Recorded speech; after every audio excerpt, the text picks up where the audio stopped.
coming into 2023, I had high hopes for Atlanta. But with questionable coaching and mediocre quarterback play, they finished the season 7 and 10.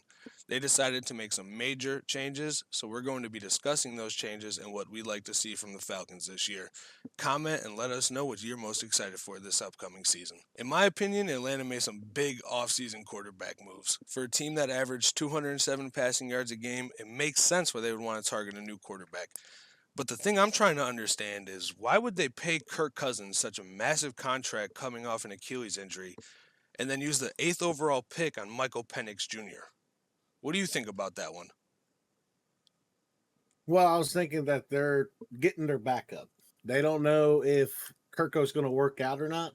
I mean, he's probably going to work out, in my opinion, but like, let's be safe. Let's get Michael Penix Jr. just in case. You know what I'm saying? Yeah. But why would they pay him such a massive contract? Like 4 years, 180 million, 100 of it guaranteed? Is he even going to be ready to go week 1? I don't know if he's going to be ready to go week one. I would say he will be, but Kirko's a gunslinger. Why wouldn't you pay him that kind of money? Gunslinger. Well, He's only 34 years old.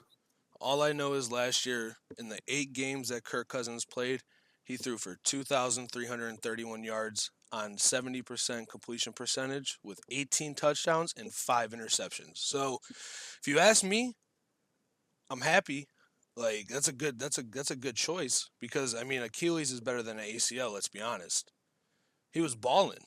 It doesn't make sense why they would draft that unless they're predicting that. I don't know. We'll see what happens. It's very interesting. But at the very least, Penix Jr. will get to learn from a true gunslinger. You know what I'm saying?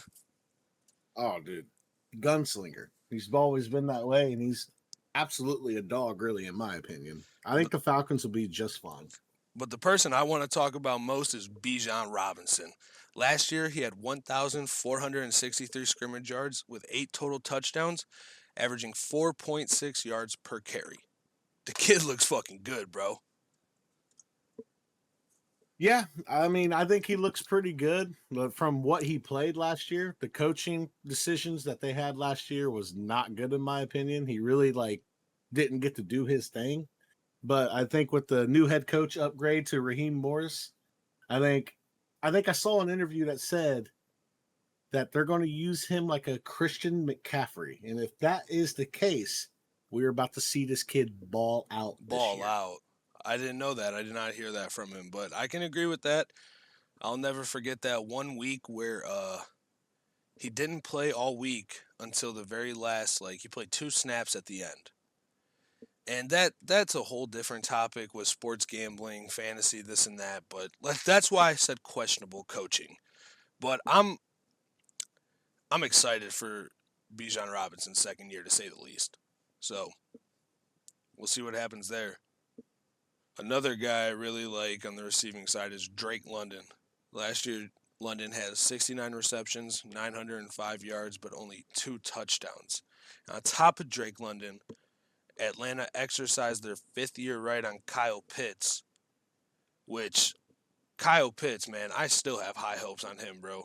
I don't now that he has a quarterback finally to throw to him, this team could be filthy. Last year Pitts had 53 catches, for 667 yards and 2 touchdowns.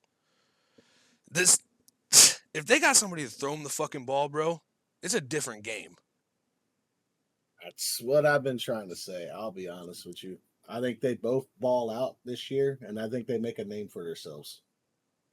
Who makes a name Like for themselves? Drake London, Kyle both, Pitts, or the Atlanta Falcons both as of a them. team?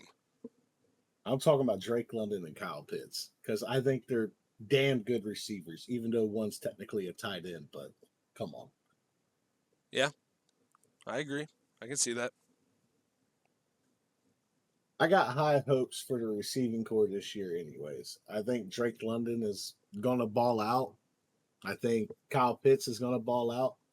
They never had a good quarterback before, so we'll see what happens. But also with an addition of Darnell Mooney, which is a baller, this gives Kirko more weapons. Then you got Bijan in the backfield.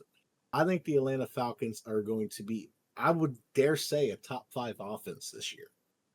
My opinion on the Falcons is that they're going to do great this year. They have the offensive firepower to stay in games when their defense is lackluster, which obviously we know their defense is going to be lackluster. They're full of young guys, but that also could be a good thing too. Personally, I think Kirko can get it done. Kyle's Pitts, Drake London. I mean, they never had a decent QB. So signing I Kirko, myself, I personally think the Falcons can make some noise this year.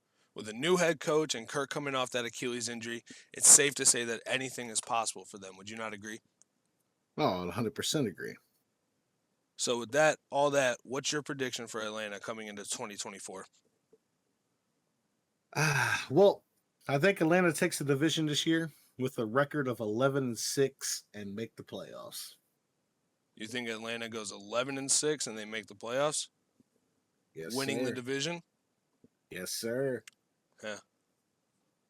Well, I'll certainly be keeping tabs on Atlanta this year. For sure. Make sure to comment what you think the Falcons are going to do this year, and we'll see y'all in the next one. Peace.